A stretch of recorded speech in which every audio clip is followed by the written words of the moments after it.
Hi, everybody. Welcome to this webinar presented by SCORE. Before starting the presentation, please be aware that it is being recorded and all the questions and answers will be at the end and they will also be recorded. Our webinar today is named How to Assess Your Finances and Make Better Business Decisions. My name is Jose Melgar, and I am a volunteer at the Pasco Hernando chapter of SCORE in Florida. Some comments about myself. I have experience for over 40 years in different countries in the world, and I have currently 9 years with SCORE, always as a volunteer, as a business mentor and seminar presenter. So far, I have had publications in different parts of the world, over 40, I think, mostly about business and competition, because I think that competition is the only way a business can grow and be more profitable every day. This is the agenda I have prepared for today.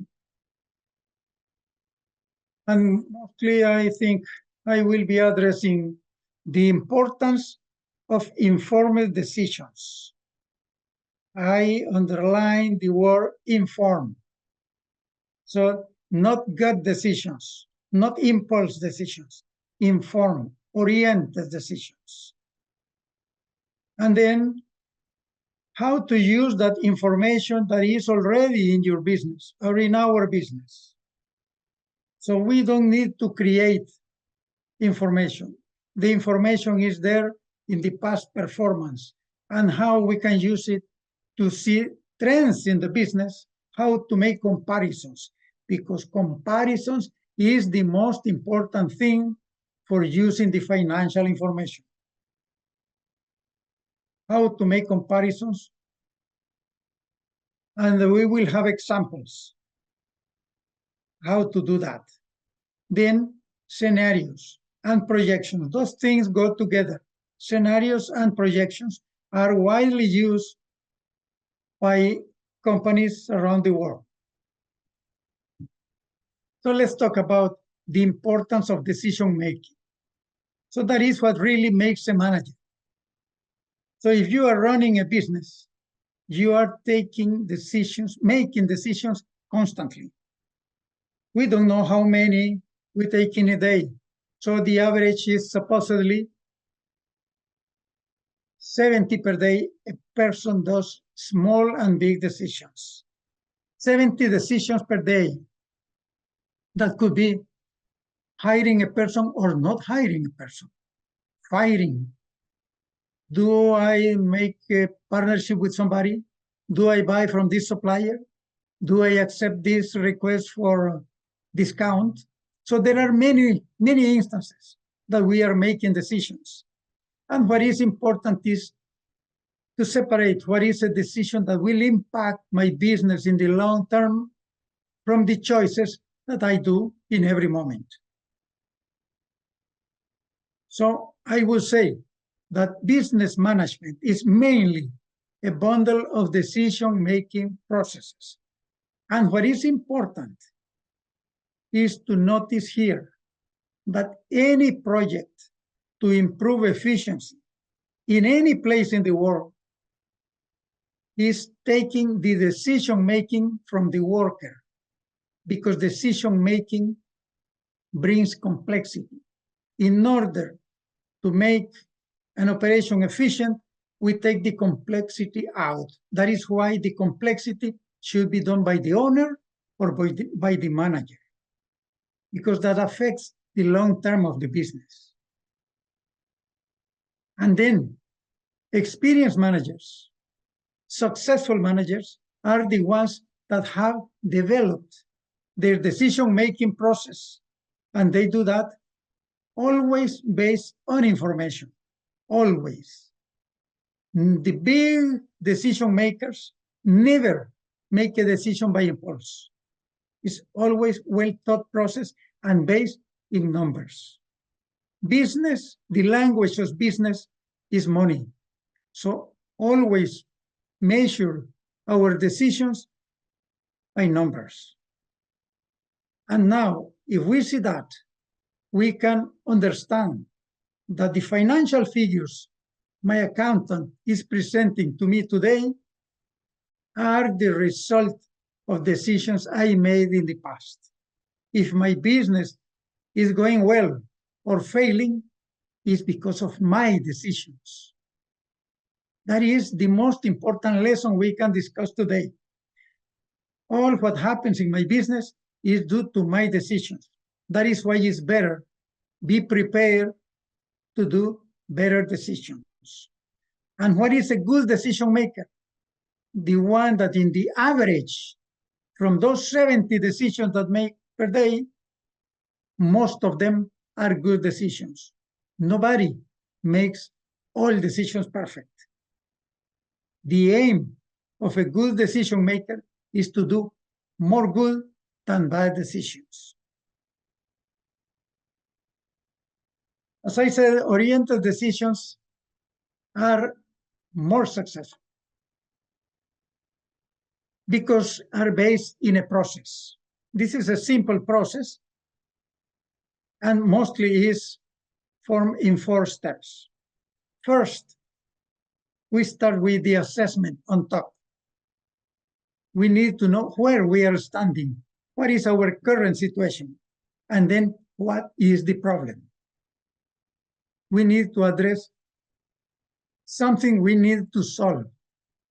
Then we do a planning, how we plan to do it. We are not talking about hope. Hope is not a strategy. Decision-making is part of a strategy. So we need to start planning to address the problem.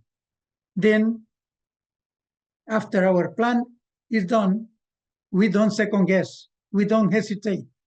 We start implementing, is the point we see below.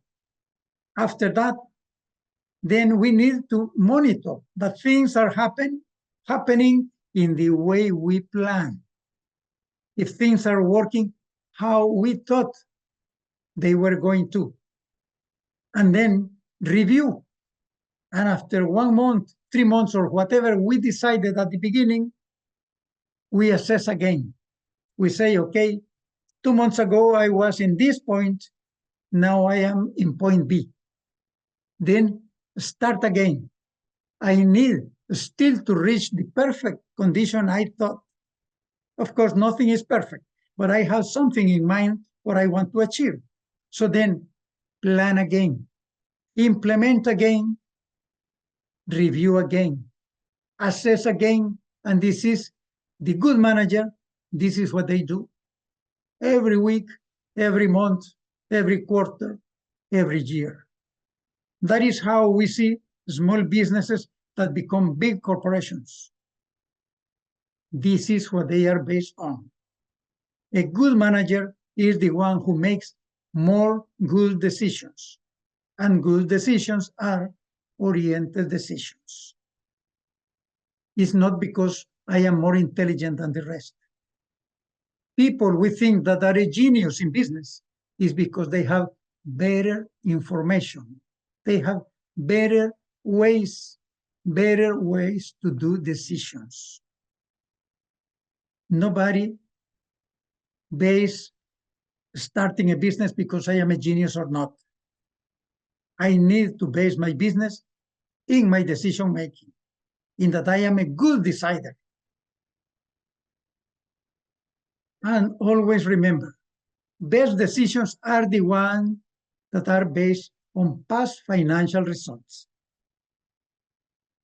So this is the point where we see people coming to SCORE that hesitate. Every year, I talk more than 100 people that come to SCORE asking for help. Last year, I had 160 67 sessions, individual sessions, addressing with people that came with difficulties. The moment I start talking about financial information, they hesitate because they see a bunch of numbers. They think this is too complicated. Well, nobody said that owning and running a business was going to be easy. And hard work is not only starting at 6 a.m. and working until 8 p.m. every day. That is hard work and is good, but needs to be accompanied with good decision making. So let's talk. Is this just a bunch of numbers or what is behind? We need to think that behind these numbers are decisions. This is a photograph of decisions somebody made in the last 4 years.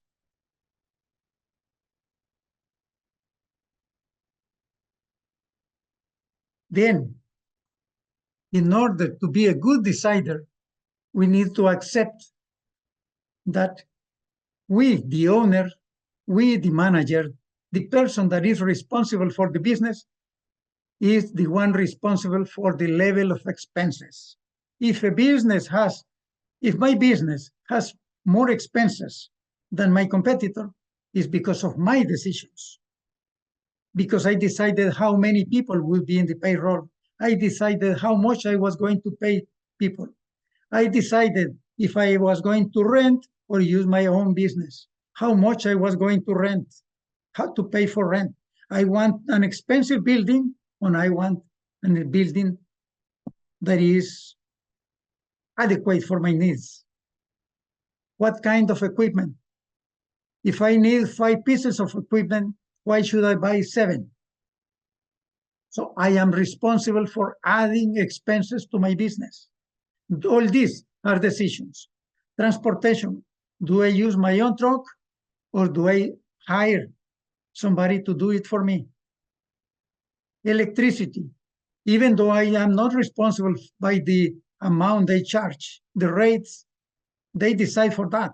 But I decide how many points of electricity I will be taking in my place, how many hours of air conditioning I will be using.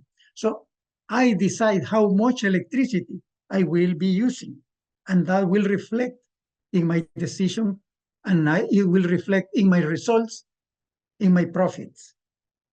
The cost of internet.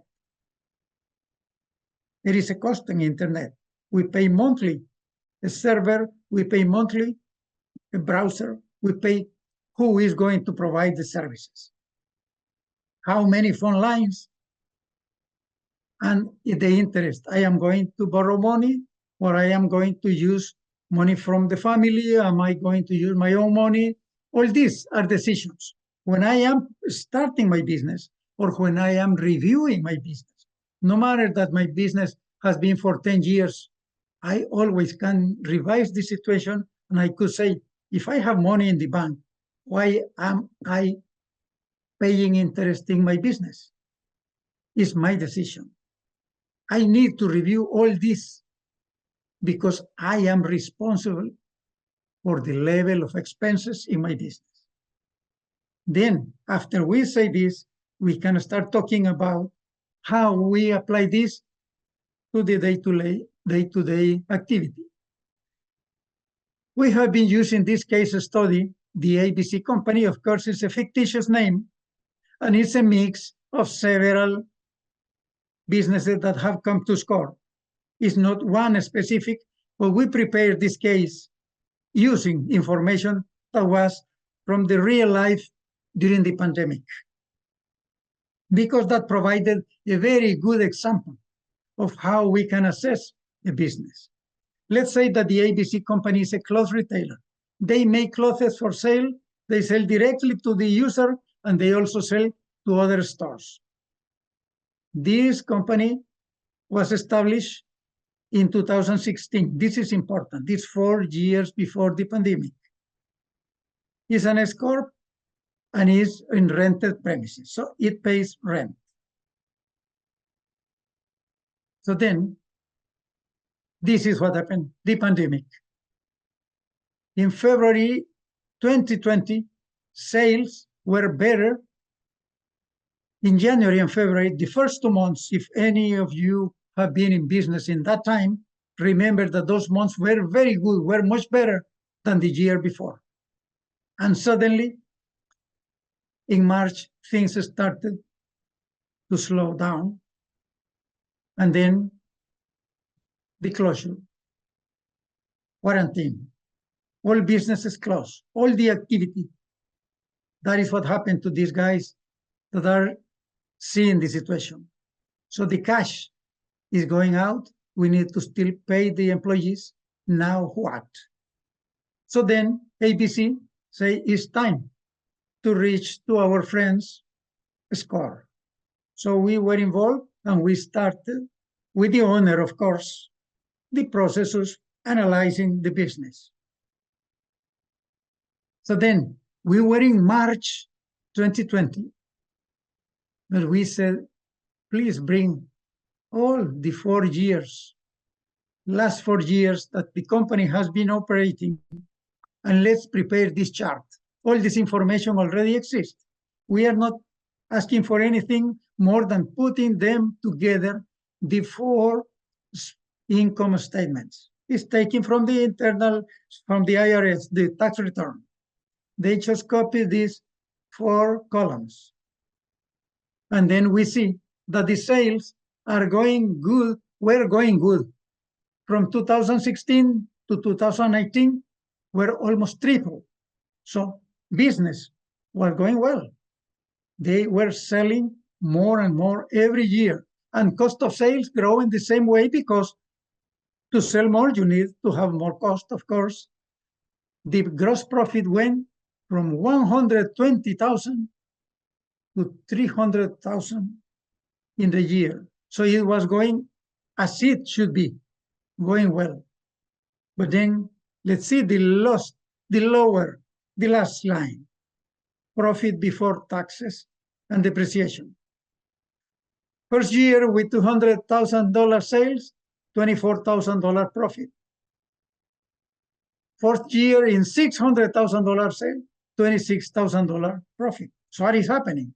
I am working hard. I am growing the business, but that is not enough. I am not making money. That is why, even though the problem appeared to be in 2020, we said we need to see the past. That is important. The owner came to me, I have a problem today, but a good analysis says, let me see your past. And your past is in your books.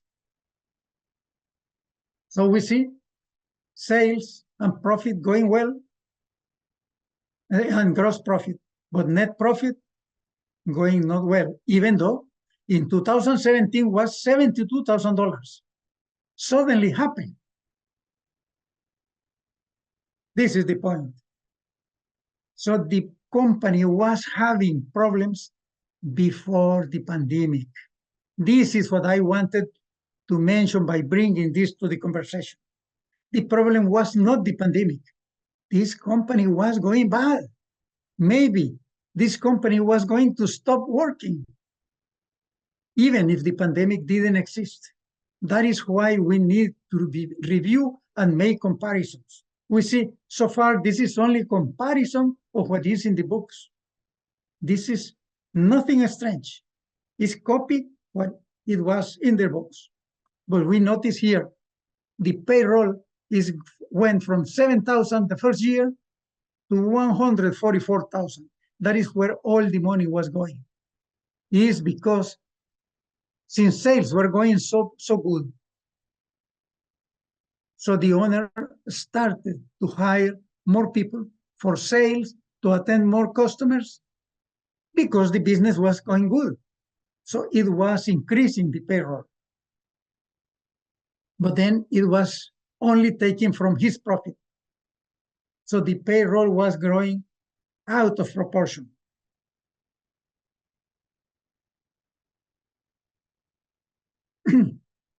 So then we said we need to do more analysis, because this was not analysis, it was only a comparison. For do a deeper analysis, we need to bring more information that is already in the books.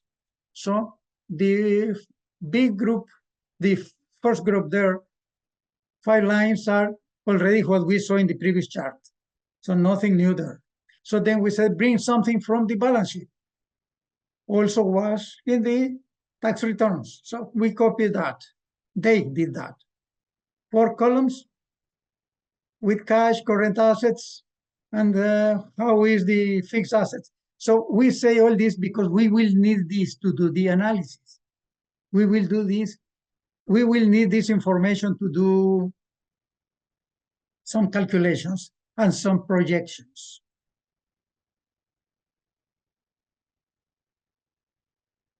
And then when we had that chart that we saw the previous page, so we said we will apply some performance indicators. Is what is listed at the left side.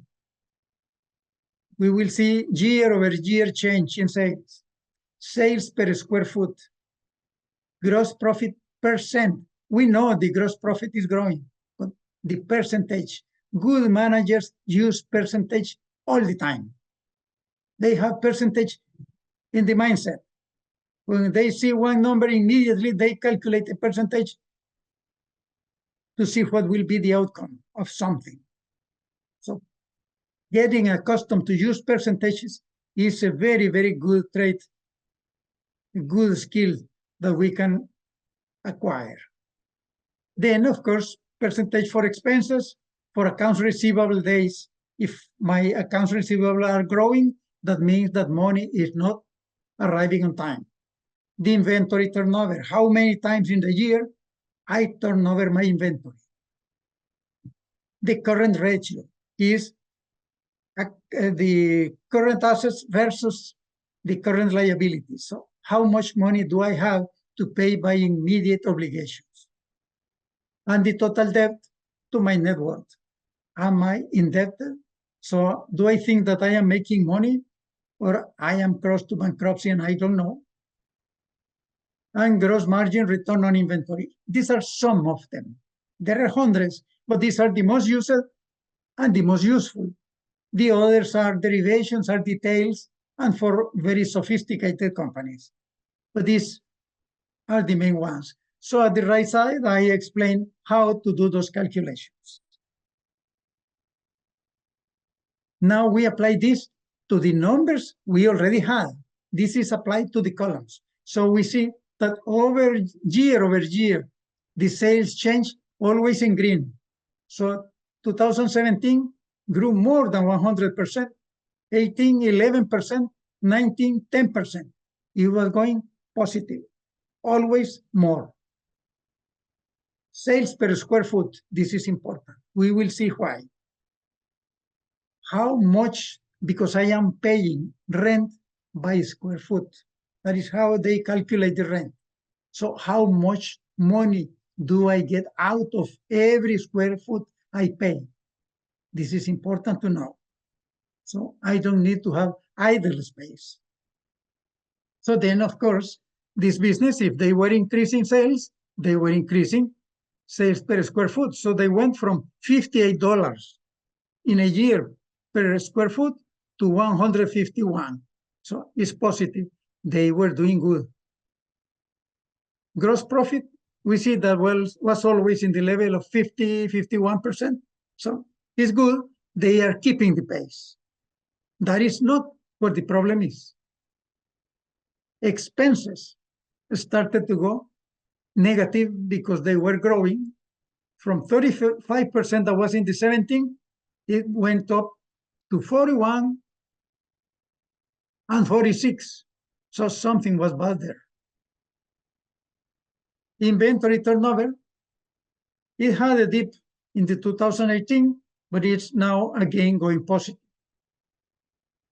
Current ratio is starting to go negative. Was going green, but now is starting to go negative. That means that I am owning more money than before. I am starting to get in problems. And gross margin, return on inventory, was green for the last year. So what is the purpose of this? So we saw that they had problems for 4 years, not only because of the pandemic, but we needed to see if the business was still capable to be saved. Because maybe in these cases could be that the past was dragging down, that couldn't be. But most of them are green. So we see it can be saved. It's worth the effort. It's important to see all these comparisons are among the same business. Everything is information that was already inside. So we are comparing the company with ourselves. So now, what if we compare with the competitors? That is what is called industry benchmarks. There is information in the internet. Whatever is my business, there is information what the industry is doing. If I am in the retail business for food, I am in the supermarket industry, this information exists, and I make a comparison how the best are doing. If I am in manufacturing, if I have a shop for making repairs, so there is information in the internet. So then we see. This is copied from the previous page, but we say, okay, how are we doing compared to the benchmark? So the best, JCPenney or Macy's, whoever was the best in that year in the retail or for clothing,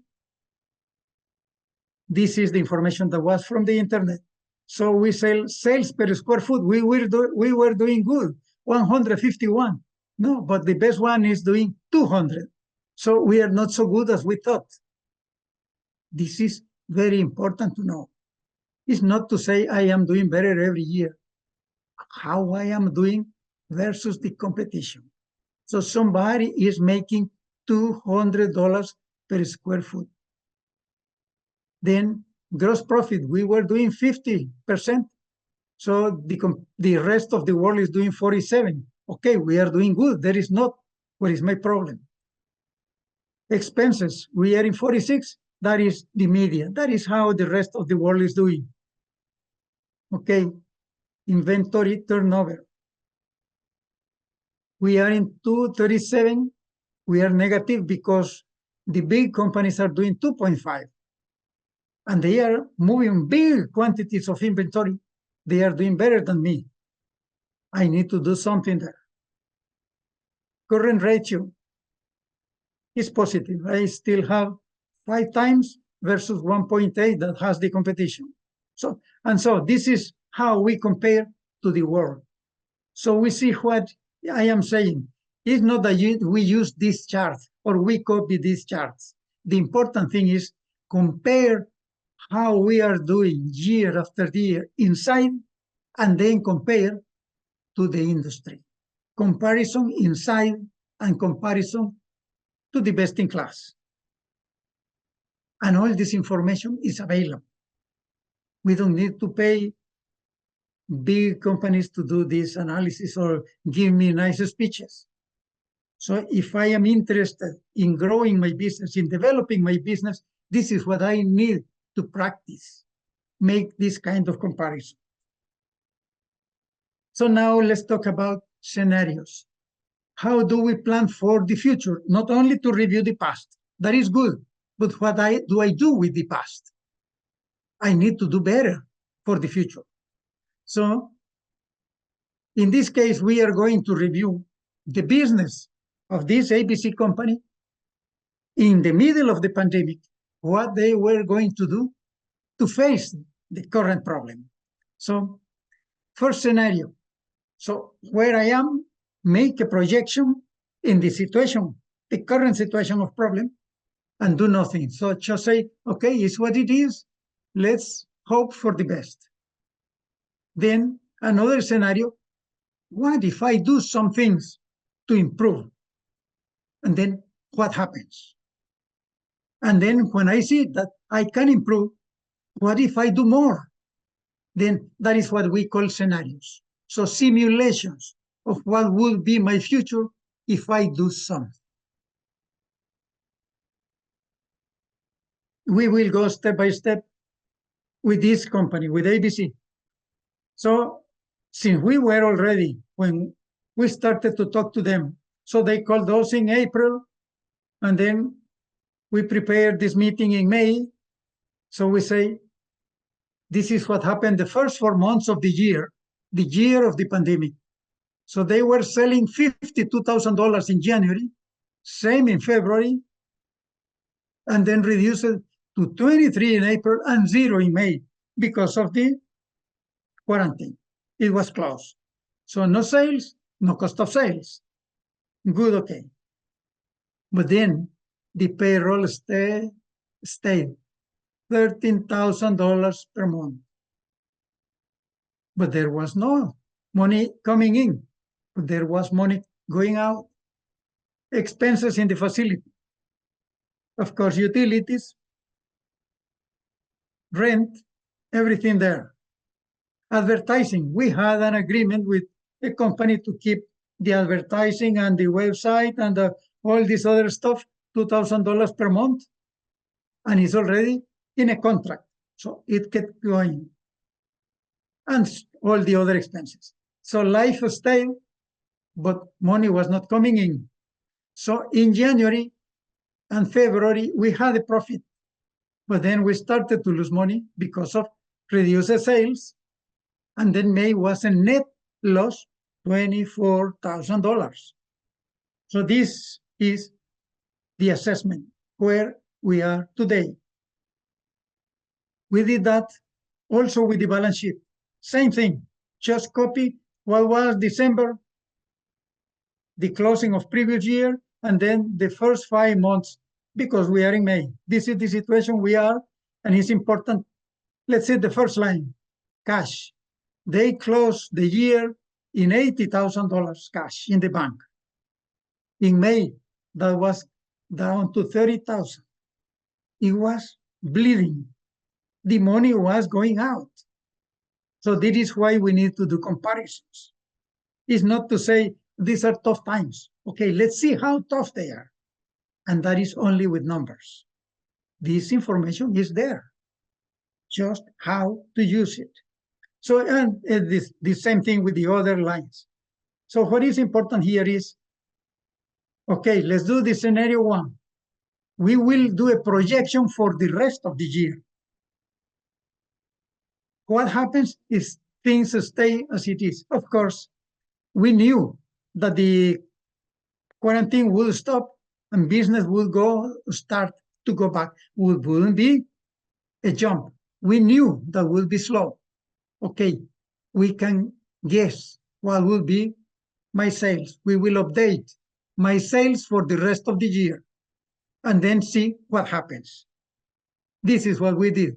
From January to May is the first column, and then we are guessing, because we have experience in the business. We say, when they open the economy, first month will be in the level of 3,000, then it will go July 6,000, then going better, and by October, we expect to be again in $30,000 sales. So things will start to go better. So, of course, gross profit will end the year with 160,000, 69,000. Okay. Anybody would say this is good. Yes, but let's see the last line. If we do that, the net profit, if we do nothing, just hope and cross the fingers, we would end the year with $130,000 losses. Losses. For business this size, this is terrible. So since we have this information in a spreadsheet, it's easy to tell Excel, graph this. This graph is only taking what happened to the profit and loss projected and to the balance sheet project. So we see the sales. This is the line of sales. It came from this level, came down in May to 0 because the quarantine. So then we said we will start increasing slowly, because we are not crazy. We know that things will go slow. So then here we'll start to go back to normal And then this is how we will end the year. But this is what happened to the expenses. So the expenses will eat the sales, and this is what will happen to the cash. This is the most terrible thing. From $80,000 we had at the beginning, it will go down. It was already here, keeps coming down. We'll end the year with 80,000 negative, so no cash. So that means bankruptcy somewhere near. Even though sales were going good, we would be in bankruptcy. So if we do this analysis, we can save the business. If we just cross the fingers and hope, this is what happens. This is why I say analysis is what helps for better decisions. And in this case, the owner, okay, he says, I am not as ignorant as people could say. So I went to the government and asked for the PPP loan. So they took a loan to keep paying some of the payrolls. There was a limited time that they would help, but the rest of the expenses stayed. So that was not enough. So, okay, now he says, I see the problem. So then let's do scenario 2, do something. Keep the same sales because we cannot invent. Sales are not going to go fast, but cut expenses and then evaluate what happens. So we do another run in the numbers. These are some of the decisions. We started to cut payroll. Say, I cannot keep all these people that I hired recently because I have no sales for that and I don't see that they will grow. And of course, the expense is not becoming enough to pay for it. And then the owner say, I will not charge my salary during this problem because I am not going to kill my business. So then says, I will cut one full-time employee and one part-time. And I will call them when things are better. If I need them, I will evaluate in that time. But remember, he had to repay the PPP because the government said this is to keep people working. So he's taking people out. He has to repay that money. But even with that, you see, the chart says now sales are in this level, so the expenses are started to give a gap. So then the cash, this line is staying, and maybe we can do break even. Maybe we can survive to the end of the year. But now the owner say, oh, now I see the secret. Let's do again. Scenario 3. That is why we say this cycle. Reassess and reassess to see what else I can do. So let's go. Scenario 3. Now I know. I keep my sales forecast because sales are not coming from heaven. But I cut more. So I use the scenario 2 and cut more. And evaluate and see what happens. Aggressive decisions. So then I will go to the owner of the building and I will say, well, if I go bankrupt, you will have nobody to pay rent to you. So it's better that you give me 1 month allowance. Skip rent for the month I am closed. Because if not, you will lose much more. So he negotiated 1 month forgiveness. And the increase, I already accepted that you were going to do in 3 months. Now we cannot keep that. So stop that increase. So at least keep the previous level. And of course, if you are a landlord, you see that is reasonable. Then I went to the bank. So and the guy say, please allow me to pay only interest. The bank, according to the laws, when a bank stops receiving payments in 3 months, have to charge all that loan to losses. So the the manager of that bank receives a penalty because they are charging losses. But if the payment is only for interest, the federal law allows that bank to keep that alive and not charge to losses. So the banker says, okay, I accept. If you keep paying only interest, we can start again when things are better and you start paying the principal. But meanwhile, I will not charge that to losses. Then the business had already planned to do a trade show in the fall. So now things are not for shows. Cancel all that. All those expenses are taken out of the forecast. Some other cuts, small expense cuts, and then include again in the model. So change the numbers, and then the spreadsheet gave this chart. This is what happens. Of course, the gap sales and cost increases, but then you see what happens to the cash. This is what is important. By doing this, the cash doesn't go negative ever. So this is the point, the lowest point, and it starts recovering because it's reducing expenses, cash expenses. If you don't pay rent in a month, that is a cash expense. It's not booked. If you reduce payroll, it's cash expense. We need to save cash in order to avoid bankruptcy.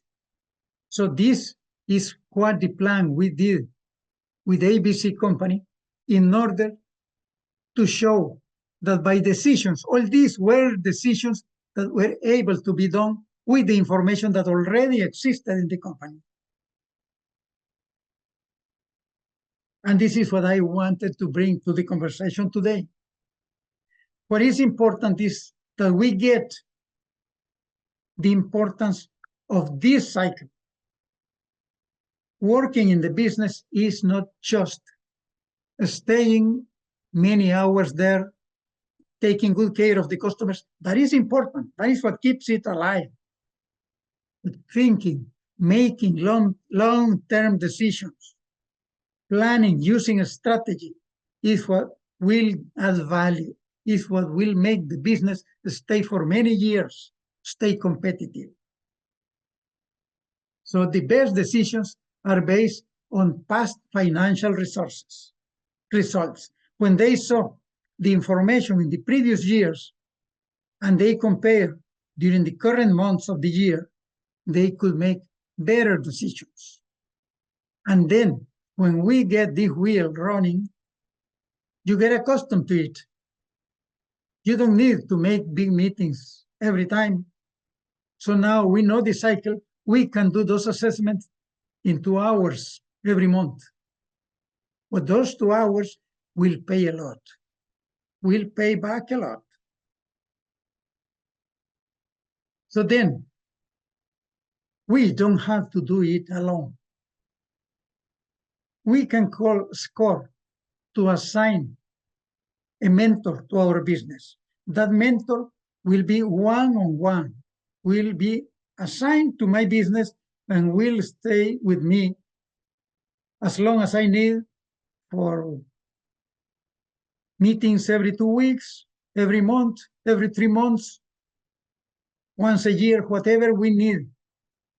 There have been people that have been attached to SCORE for 6-7 years and still ask for meetings from time to time. They want to expand, they want to acquire another business, they want to sell the business. There is always reason to use other set of eyes to review the financial information and to see the impact of the decisions we make in that time.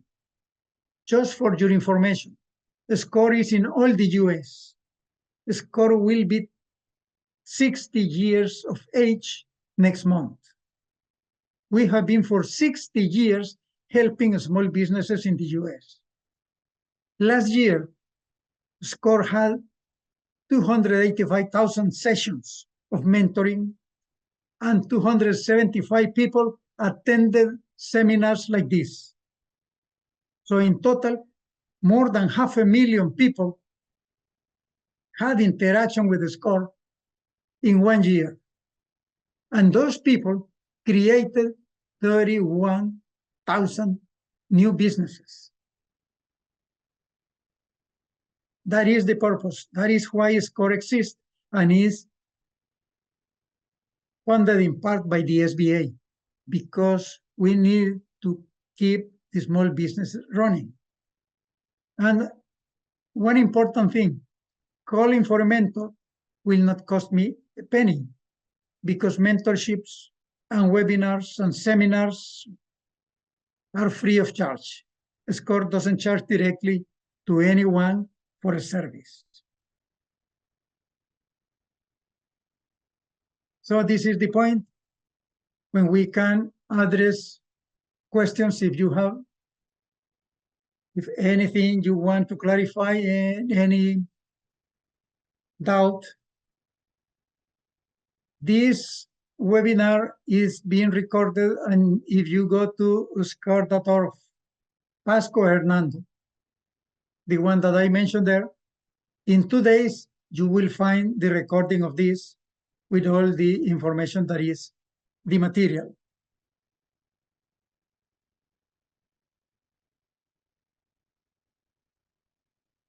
So if there are no questions, I really thank you for your participation. And please be part of all the new webinars that are presented every month. So this is the first one in September for Pasco Hernando, but you always have many webinars available from SCORE. So thank you again and have a wonderful day.